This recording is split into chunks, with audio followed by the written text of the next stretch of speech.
Citizens Alliance Party announced schedule for first Congress since its formation in 2019. Nigeria and 3 other countries are intensifying efforts to combat Boko Haram insurgency.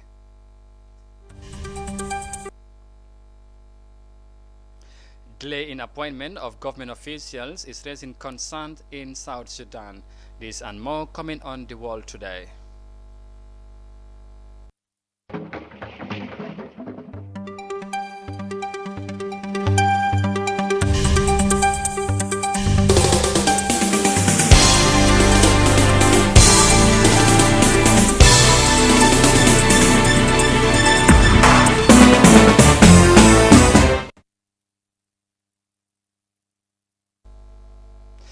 Hello, it is 1700 GMT here in our studios in Banjul. You are watching The World Today Bulletin on iAfrica TV. I am Amadou Kante, and now the news in detail. Citizen Alliance Party Friday held a press conference to update the public on the party's planned Congress scheduled for June 2020 in Brikama. During the launch of the party in late 2019, the leadership promised to change the country's political landscape by becoming the party of the people and improve the lives of citizens. Citizen Alliance is one of the newly formed political parties in the country's political arena last year. Interim party leader Dominic Mendy explained the process of the party's democratic selection of leadership in 3 months' time. Let's listen to him in this insert. The purpose of this Congress is to elect the executive officers of the Citizens National Executive Committee, or the CNEC, approve the policies of the Citizens Alliance, including the party's manifesto, as well as validate the party's constitution. Ladies and gentlemen, esteemed members of the press, this will be done over a period of 3 days, namely the 5th, the 6th, and the 7th of June, and to be attended by the party's delegates from all 7 regions of the Gambia, as well as the diaspora.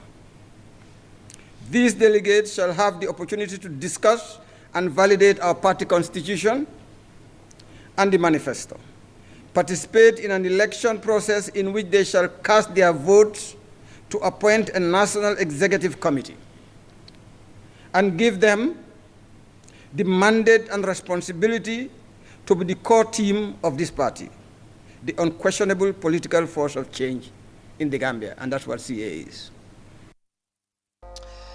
Dominic Mendy, the interim party leader of Citizen Alliance, speaking there earlier today during a press conference with journalists. Well, the party's initial Congress was planned for February 2020, but with the new announcement of a new date, we will see what happens. From that, we will of course move on, and as President Adama Barrow on Thursday returned from Dakar, Senegal, where he co-hosted the Senegambian Presidential Council meeting with his counterpart President Macky Sall. Mr. Barrow described the meeting as success, saying the 2 governments have renewed commitment to strengthen bilateral cooperation in transport, trade and security, and among others. Let's have more details of that in this report. President Adama Barrow and his Senegalese counterpart Macky Sall have signed several agreements at the 2nd edition of the Senegambia Presidential Council meeting, including agreement on principle to domesticate air service between Gambia and Senegal. Speaking to journalists at the airport on his return from Dakar, Senegal, where he co-hosted the council meeting, Mr. Barrow said he and his counterpart have also discussed many other issues that are important to the Senegambia relationship. We have discussed a lot of basically everything. Timber issues, border, transportation. I think we have basically discussed all that.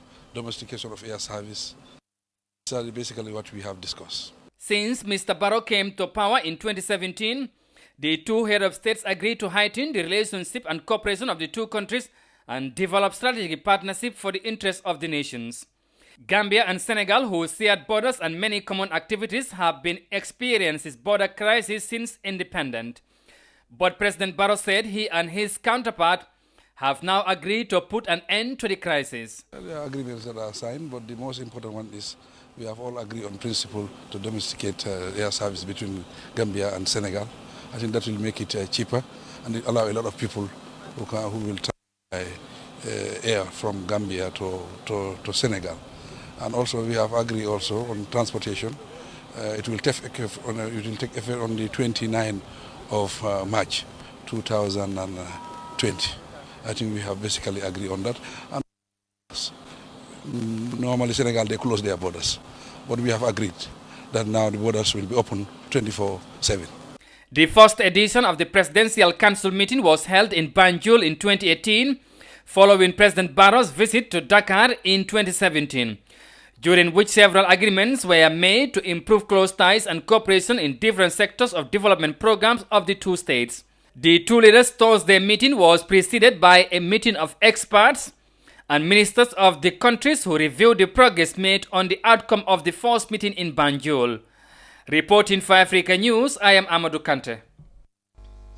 From that report there, next we head to Nigeria, because Nigeria is leading discussion among countries highly affected by Boko Haram invasion, aimed at improving the living condition of people in the affected areas. The decade-long insurgency has trailed progress in the hit countries, leading to thousands losing their lives and millions fleeing their homes. With support from the International Organization for Migration, there is hope of ending the rebellion in the area. Let's have more details of that in this report. A crucial meeting between a delegation from the Lake Chad Basin Commission and Nigeria's foreign ministry officials. It's geared towards furthering the Commission's goal to improve the living standards of 4 of its member countries, Chad, Nigeria, Cameroon and Niger, specifically the regions ravaged by Boko Haram's decade-long insurgency. So the Lake Chad Basin Commission is working to help stabilize the region. Although governors of the affected states are the principal actors responsible for the development of the territorial action plans and the coordination of the process of their implementation, there should be ownership, coordination, and support by the federal government. This will ensure that the planning and implementation of the territorial action plans are integrated in national strategies and programs, and that governors receive support for initiatives that fall outside their competencies. Boko Haram began its armed rebellion against the government in 2009, leaving the region in dire humanitarian crisis. Tens of thousands have been killed and millions displaced from their homes. It's a menace far beyond the control of the federal government. We know that the humanitarian and military security challenge of the Lake Chad Basin region is something that impacts very, very severely and harshly on the 4 Lake Chad Basin countries. The purpose of this campaign is to sensitize not only actors within those 4 countries, but also our partners, our international partners, United Nations, the African Union, and bilateral partners, to efforts that are being made to coordinate the stabilization objectives. The Lake Chad Basin Commission drafted a stabilization plan in 2018 with support from the African Union and the United Nations to address security, education, socio-economic recovery and other issues in the region. The plan entails coordinated, structured and well-resourced interventions by national and regional forces. It also hopes to address the socio-economic and political issues that spurred radicalization. From that report on the fight of Boko Haram, or against Boko Haram, you will now take of course, a short break, and we'll come back shortly with the remaining of the story. Stay with us. We'll be right back.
Welcome back. You are watching The World Today on Africa TV, and now to the rest of the stories.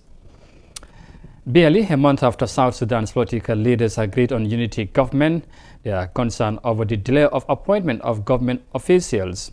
The United Nations mission in the country and citizens have raised concerns on the delay for implementing part of the agreement. The 2018 peace deal agreement provided for appointment of ministers, state governors, and members of parliament, but the parties are indifferent on the allocation of positions. Let's have more details of that in this report. The new unity administration in South Sudan has only President Salva Kiir and his 5 deputies for now. The 2018 peace deal provides for appointment of ministers, members of parliament and state governors from all parties signatory to the agreement. Now, the parties are disagreeing on allocation of positions. The United Nations mission in South Sudan says it is now concerned over the delay in appointing the government officials. The absence of authority at the state level has caused a vacuum of power and decision-making, as we have seen in Jonglei, emboldening those involved in recent violence and intercommunal clashes. The United Nations says violence in the eastern part of the country in Jonglei State has now displaced 8,000 people.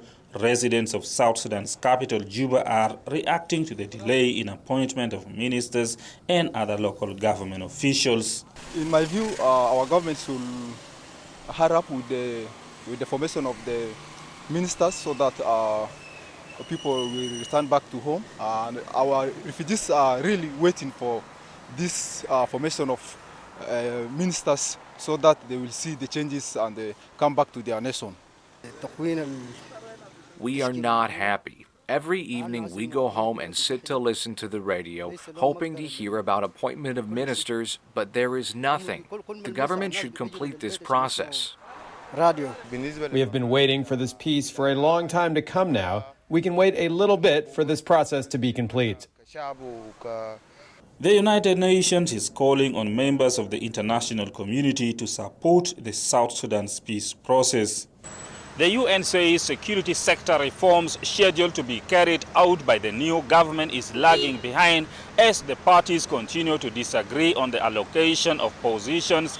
It further says many armed groups continue to operate in a vacuum, which can easily lead to clashes and returning the country to civil war. From the report there in South Sudan, next we head to North Africa. Now, the Egyptian pound has depreciated, losing 1.1% of its value due to the impact of the deadly coronavirus after it had good position against the US dollar in 2019.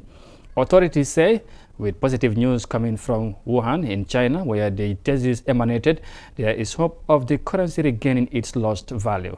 Let's have more of that in this report. Since 2019, the Egyptian pound has gained nearly 12% against the US dollar. But in the last 2 weeks, it has lost 1.1% of its value to the greenback. Fears from the coronavirus has made volatile investments like foreigners in the Egyptian stock sell their shares, putting demand on the US dollar. That is the main derivative from the US dollar to increase. I don't think it'll last. The Egyptian pound is expected to keep strengthening once the fears from COVID-19 start fading. That's backed by the revenues from tourism, which remain unaffected by the virus so far. They are targeted to reach $16 billion this year.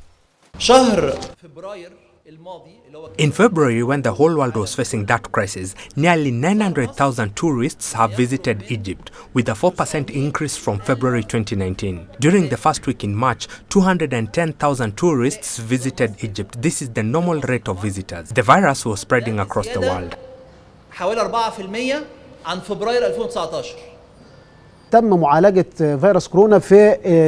With positive news coming from Huyan about corona and the news of vaccines coming out soon, the fears from the virus will go away on the medium term. And I think the Egyptian pound will then continue to rise, backed by the strong foreign currency reserves at the central bank and good USD cash flow for Egyptian banks, which together would reach $70 billion.